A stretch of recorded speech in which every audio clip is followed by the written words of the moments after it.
Bismillahirrahmanirrahim. Assalamualaikum warahmatullahi ta'ala wabarakatuh.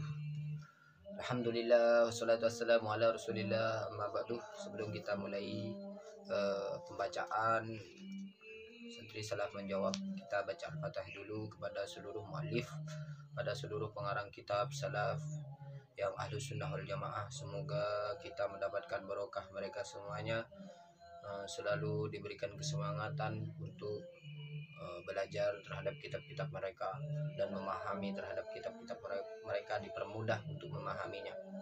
Ala hadihi wa ila hadrat sayyidina Muhammad sallallahu alaihi wasallam. Al-Fatihah. Bismillahirrahmanirrahim. Alhamdulillahirabbil alamin arrahmanir rahim maliki yaumiddin. Iyyaka na'budu wa iyyaka nasta'in ihdinas siratal mustaqim siratal ladzina an'amta 'alaihim ghairil maghdubi 'alaihim waladdallin. Ighfir li wa liwalidayya wa lil mu'minina amin. Bismillahirrahmanirrahim. Kita lanjut saja terhadap pembahasannya. Yang kemarin di video sebelumnya kita membahas tentang tata cara Islamnya orang yang bisu. Sekarang kita akan membahas masih terkait tentang akidah, yaitu ucapan yang mengkafirkan.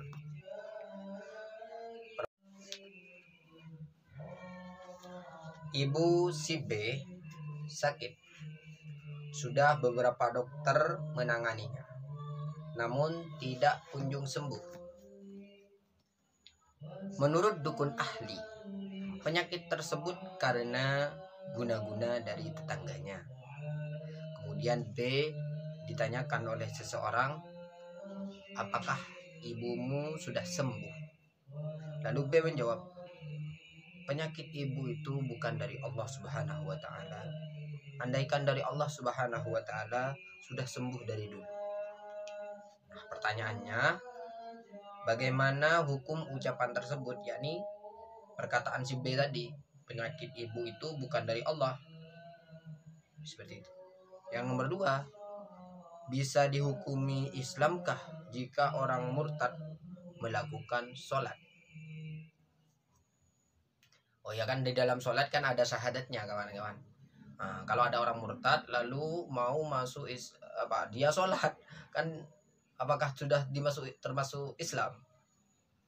Baik, untuk jawaban pertanyaan yang pertama, ucapan tersebut yang diucapkan oleh si B termasuk kalimat yang bisa mengkafirkan.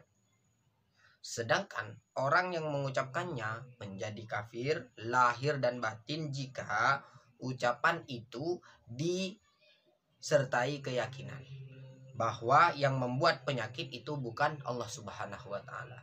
Jadi harus ada keyakinan baru dia dinyatakan kafir dengan mengatakan, oh ini bukan penyakit dari Allah. Kalau dia meyakini bahwa penyakit tersebut itu memang bukan dari Allah, maka dia dihukumi kafir atau murtad. Jika ucapan itu tidak disertai dengan keyakinan tersebut, maka orang itu dihukumi kafir lahirnya saja. Secara lahir, secara dohir kelihatan, secara dohir dia dihukumi kafir. Berarti bagaimana orang tersebut? Ya harus mengucapkan kalimat syahadat biar selamat. Yang nomor 2, orang tersebut bisa dihukumi muslim. Nah, itu terkait dengan orang murtad sholat. Orang tersebut bisa dihukumi muslim apabila apabila sholatnya dilakukan di Darul Harbi, daerah non muslim, sekalipun tidak didengar bacaan syahadatnya. Jika dia lakukan sholat tersebut di Darul Islam, daerah Islam, maka diharuskan bacaan syahadatnya terdengar. Seperti itu. Jadi kalau ada orang murtad sholat, maka bisa diperinci kalau sholatnya dilakukan di daerah non-muslim. Di daerah non-muslim, contohnya di Israel umpamanya, sholat dia di sana, maka syahadatnya diakui meskipun tidak terdengar. Namun kalau dia sholat di daerah Islam, Seperti di Indonesia, sholat di Indonesia maka syahadatnya harus didengar. Seperti itu. Bisa dilihat rujukannya yaitu di kitab Tanwirul Qulub, di kitab Hawashi Asy-Syarwani, di kitab apa lagi? Irsyadul Ibad. Sekian pembacaan permasalahan yang ada di kitab Santri Salaf Menjawab. Mungkin kalau masih belum paham bisa ditanyakan di deskripsi, di kolom komentar.